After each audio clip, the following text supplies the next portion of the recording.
Olá, pessoal, bom dia, sejam bem-vindos. Eu vou gravar nesse vídeo a resolução do caso clínico que foi passada para vocês. O objetivo desse caso clínico é a gente sistematizar os achados e correlacionar as poucas informações clínicas que nós temos e levar em consideração também sempre a possibilidade de realização de outros exames de imagem, como tomografia computadorizada, PET-CT, e sugerir, através das hipóteses diagnósticas, esses exames, para que a gente possa chegar no diagnóstico final da doença. Eu já corrigi o trabalho de vocês, e de forma geral, eu levei em consideração todas as hipóteses diagnósticas que vocês fizeram, que vocês levantaram. São válidas essas hipóteses, e o objetivo é discutir, através do caso clínico apresentado agora, essas hipóteses, e a gente afastar algumas hipóteses e chegar em algumas, e considerar algumas hipóteses que estejam relacionadas com os achados de imagem. Então, de forma inicial, essa é uma paciente do sexo feminino, com 69 anos de idade, que deu entrada no pronto atendimento, com dispneia progressiva e dor torácica. A gente não tem mais achados, não tem mais dados clínicos, né, que nos ajudam a refinar o raciocínio e as hipóteses. E o objetivo, então, é sistematizar esses exames aqui, tá, da melhor forma possível, utilizando o ABCD do tórax, tá? Então, aqui nós temos, de forma inicial, como primeira hipótese, um hemitórax opaco. Isso é dado pela avaliação da simetria, ou melhor, na assimetria dos hemitórax, tá? Então, eu tenho um hemitórax que está totalmente opacificado, enquanto o outro hemitórax ele está radiotransparente, o que a gente considera até o princípio como um achado relativamente normal. Em relação à técnica, essa radiografia aqui é uma radiografia realizada posterior anterior. Isso eu vejo pela diminuta sobreposição da borda medial da escápula sobre o campo pulmonar, do lado direito. Não existe simetria, né, com o lado contralateral, porque a gente percebe que esse paciente está rodado. Então, se eu pegar aqui o processo espinhoso e mensurar a equidistância com a clavícula, eu percebo que aqui está menor do que aqui está maior. Então, isso é uma radiografia rodada, tá? Em relação à exposição e inspiração, essa avaliação ela está um pouco prejudicada devido a essa presença do hemitórax direito, tá? O que faz com que eu não consiga mensurar de forma tão exata assim a quantidade de arcos costais, e isso também é prejudicado pela própria dispneia do paciente, tá? Então, eu preciso levar em consideração as condições clínicas do paciente e como isso prejudica a análise técnica do exame, né? E nem sempre a vida real ela mimetiza o que a gente vê na teoria. Então, é um exame que está, de certa forma, prejudicado pelo quadro clínico do paciente, que é uma dispneia, uma dor torácica, paciente com capacidade de posicionamento, tá? Mas, em relação à anatomia, né, a gente percebe aqui, começando pela traqueia, que essa topografia da traqueia, ela está central, tá? Então, a topografia central, mesmo com essa rotação aqui, a gente percebe que ela está central. Eu não consigo visualizar o broncofonte direito, apenas o broncofonte esquerdo, que está aqui, tá? Depois da via aérea, os pulmões, né? Eu percebo que esse pulmão está opacificado, e aí, como ele está opacificado, eu preciso chegar na conclusão se esse hemitórax opacificado ele apresenta aumento de volume, redução de volume ou manutenção do seu volume, tá? A gente fazendo uma comparação aqui, a gente percebe que os espaços intercostais, eles estão um pouco aumentados. Não muito, mas está um pouco aumentado, tá? Então, assim, eu consideraria isso como ou um hemitórax de volume mantido, porque o desvio do mediastino ele não é tão grande, né? Existe um desvio do mediastino da área cardíaca para a esquerda, mas não é tão acentuado. Eu percebo melhor, né, que o hemodiafragma direito está mais expandido, inferiorizado do que o direito, do que o esquerdo, tá? Então, eu consideraria isso como um hemitórax opaco de volume mantido ou razoavelmente de volume aumentado, tá? Em relação às linhas né, eu percebo um abalamento da linha paraórtica só, talvez uma calcificação aqui da crosta aórtica, né? Existem algumas calcificações grosseiras aqui, né? Em todo o teófito marginal, na coluna, tá? No arco aórtico, um aumento da densidade do arco aórtico, então possivelmente uma calcificação da crosta aórtica ou dos segmentos aórticos torácicos, né? Aorta torácica. O que mais que eu posso extrair dessa radiografia aqui? Aumento dos espaços, um desvio mínimo do mediastino para a esquerda, né? Mas está desviado, tá? Está relativamente desviado à esquerda. Eu percebo uma assimetria mamária, ó. Então, em relação ao E, né? Aqui está a sombra mamária direita, aqui está a sombra mamária esquerda. Então, existe uma redução da mama direita, ó, em relação à mama esquerda. Essa aqui é a mama esquerda, essa aqui é a mama direita. Existe uma redução. Não existem sinais de elevação de densidade dos corpos vertebrais, nem algum sinal da coluna, né, que poderia mimetizar. Então, aqui, eu consideraria isso aqui como um derrame pleural, aparente inicialmente, ou um derrame pleural, ou um tumor que estaria ocupando aqui parte do hemitórax direito, o hemodiastino, né? Poderia ser.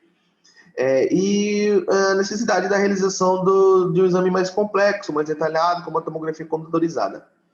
Em relação ao exame físico, né, e a gente percebe que a mama direita existe uma assimetria, foi questionado pelo clínico se a paciente sentia algum desconforto na mama direita, a paciente relatou que tinha sim um certo desconforto, perguntou qual foi a última vez que ela realizou uma mamografia, ela nunca tinha realizado uma mamografia, então aqui a gente já considera a hipótese de um derrame pleural de etiologia neoplásica, mas isso levando em consideração os dados clínicos, tá? Em relação ao diagnóstico radiográfico, a gente consideraria como primeira hipótese aqui um hemitórax opaco, tá? De volume mantido ou de volume aumentado, tá? Essa paciente, então, foi encaminhada para realizar uma tomografia computadorizada. Essa aqui é o escanograma, né? A primeira imagem de referência feita pela tomografia, e ela já me fornece algumas informações aqui, tá? Não tão específicas, mas eu analisando aqui, ó, a assimetria mamária, eu percebo, né, que existe, ó, a diferença entre mama direita e mama esquerda. A mama direita aqui está bem mais retraída, tracionada do que o tecido mamário esquerdo, tá? Levando em consideração esses achados, foi indicada a tomografia de tórax com injeção de meio de contraste, né? Que é essa aqui. Deixa eu só colocar as imagens aqui. Então, foi realizada então a tomografia com injeção do meio de contraste e reformatação nos planos axial, né, com janela de partes moles e janela de parênquima pulmonar, tá? Bom, o que a gente avalia aqui? A gente avalia esse hemitórax opaco, tenta chegar então na conclusão do que seria esse hemitórax opaco, e eu percebo que a densidade aqui é uma densidade líquida, né, certo? De partes moles, é um derrame pleural volumoso, com subsequentemente a telectasia compressiva, né, devido ao evento primário, que seria o derrame pleural maciço, tá? A gente poderia considerar aqui que esse mediastino possa estar fixado, tá? Ou esse derrame pleural ele não está exercendo uma pressão direta sobre o pulmão direito, tá? Poderia pensar aqui em uma metástase pleural, um mesotelioma, tá? Que dificulta esse efeito expansivo, apesar que existe um efeito expansivo mínimo, tá? Da área cardíaca. Então, eu vou procurar aqui sinais de desvio, né? Então, existe um desvio mínimo da traqueia para a esquerda, tá? Agora, olhando a tomografia computadorizada, eu vejo melhor isso.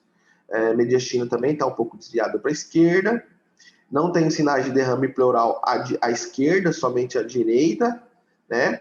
E eu vou procurar o que aqui? Eu vou procurar, posso procurar também, eventualmente, alterações do fígado, procurar alguma metástase, algum nódulo hepático, né?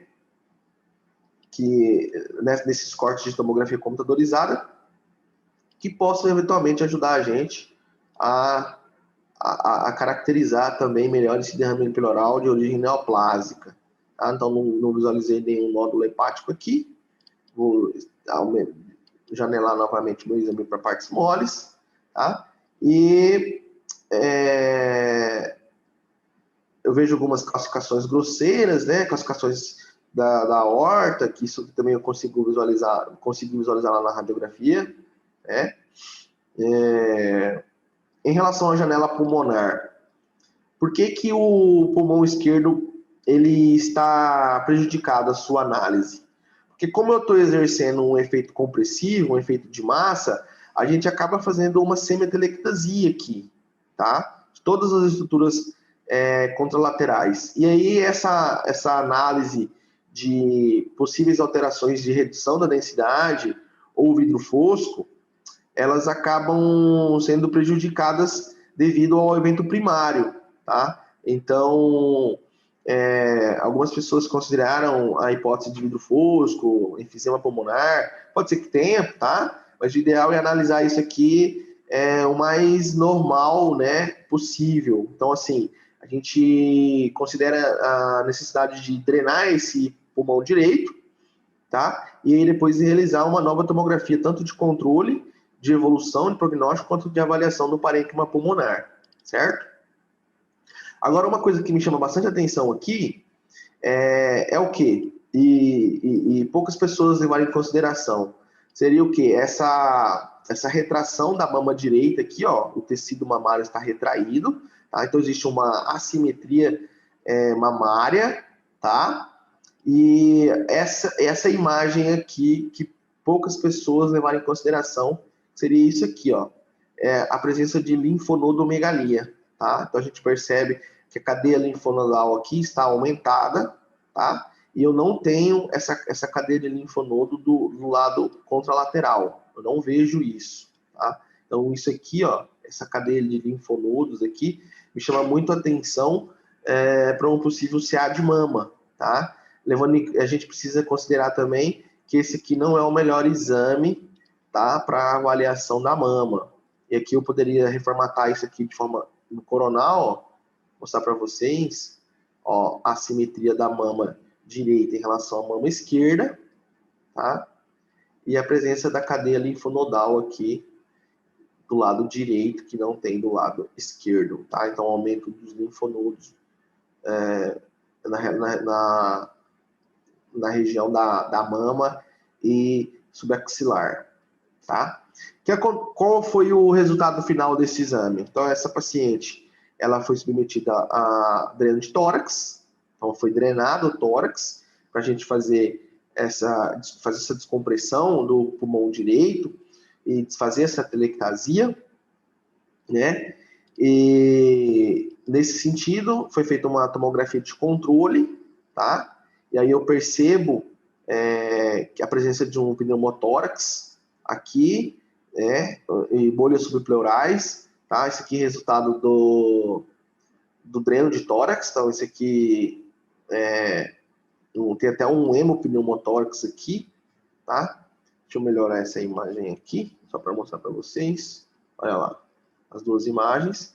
Então foi feito um dreno de tórax, ó, né, para poder fazer a descompressão, de fazer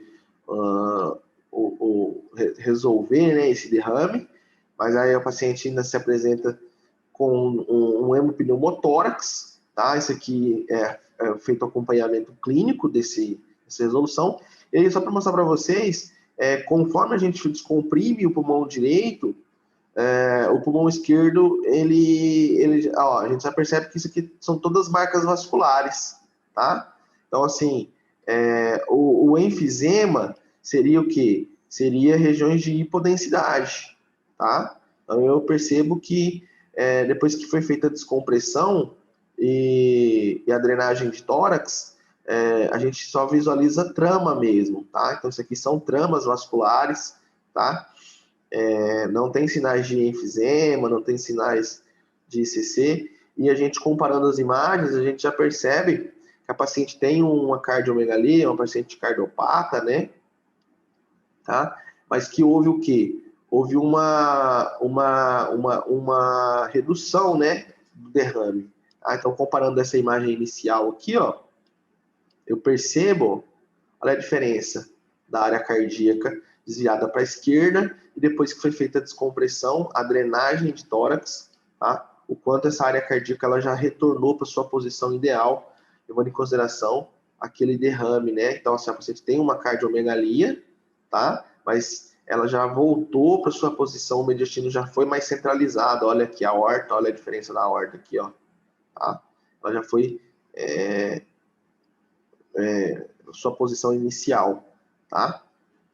Beleza? Então, assim, sempre que possível, relaciona as imagens de tomografia computadorizada e radiografia de tórax, tá? Para a gente poder...